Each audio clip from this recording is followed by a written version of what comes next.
বর্তমানে বাংলাদেশে কক্সবাজারে প্রায় ১ মিলিয়ন রোহিঙ্গা শরণার্থী অবস্থান করছে।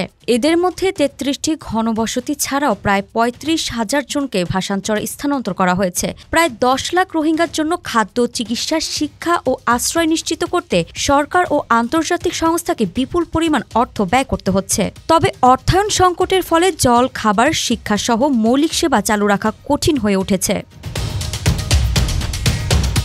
বাংলাদেশে রোহিঙ্গা জনগোষ্ঠীর অবস্থান দীর্ঘমেয়াদের কারণে দেশের নানা ধরনের বিপর্যয় দেখা দিয়েছে। রোহিঙ্গারা স্থানীয় বাজারে শ্রমমূল্য কমিয়ে দিচ্ছে, ফলে কক্সবাজারের স্থানীয়রা কাজ হারাচ্ছে বা কম মজুরি পাচ্ছে। স্থানীয় জনগণের সঙ্গে রোহিঙ্গাদের মাঝে সংঘর্ষ ও দ্বন্দ্ব বেড়েই চলেছে। অনেক সময় জমি দখল, জল ব্যবহারে দ্বন্দ্ব বা ধর্মীয় টানাপোড়েন দেখা যায়। এছাড়া স্বাস্থ্যসেবা, শিক্ষা এবং খাদ্য সরবরাহ ব্যবস্থা অতিরিক্ত চাপের কারণে স্থানীয় জনগণ অনেক ক্ষেত্রে এই সেবাগুলো থেকে বঞ্চিত হচ্ছে।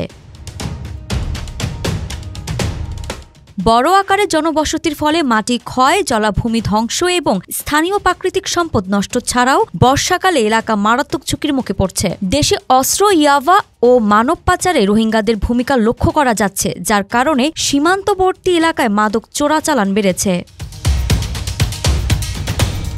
এদিকে মিয়ানমারে অনিচ্ছা ও অভ্যন্তরীণ সংঘাতের কারণে প্রত্যাবাসন প্রক্রিয়া বারবার ব্যাহত হচ্ছে। শুধু তাই নয়, কিছু দেশ রোহিঙ্গাদের স্থানান্তরের নামে বাংলাদেশের বিরুদ্ধে মানবাধিকার লঙ্ঘনের অভিযোগ তুলছে। বাংলাদেশ রোহিঙ্গা জনগোষ্ঠীকে মানবিক কারণে আশ্রয় দিলেও দীর্ঘমেয়াদে এরা বাংলাদেশের অর্থনীতি, সমাজ, নিরাপত্তা ও পরিবেশের জন্য বড় চ্যালেঞ্জ হয়ে দাঁড়িয়েছে। এই সংকট থেকে উত্তরণের জন্য দ্রুত গতিতে প্রত্যাবাসন প্রক্রিয়া ও স্থানীয় জনগণের জীবনমান উন্নয়নে বিশেষ কর্মসূচি প্রয়োজন।